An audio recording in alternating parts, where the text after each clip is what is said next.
জয় বাবা লোকনাথ।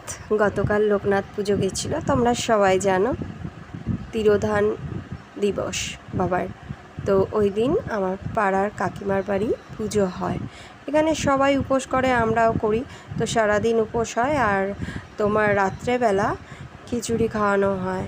পাড়া শুদ্ধ সবাই যায় সেখানে। তো খিচুড়ির সাথে কী কী খাইয়েছে দেখে নাও। পুঁই শাকের তরকারি আর সব কিছু দিয়ে পুঁই শাকটা হয়েছে, আর এদিকে আলুর দম হয়েছিল। আলুর দমটা বেশি টেস্টি হয়েছিল, আর খিচুড়িটাও টেস্টি হয়েছিল। আর এদিকে পায়েস, বোঁদে আর একটা করে রসগোল্লা। সবাই খেতে বসেছিল চেয়ার টেবিলে এদিকে ওদিকে মিলিয়ে।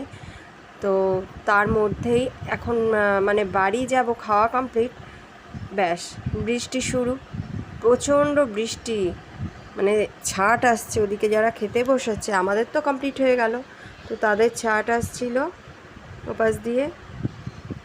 তো দেখো ওয়েদারটা বেশ মানে লোকনাথ বাবা ঠান্ডা করে দিল রাত্রেবেলাটা।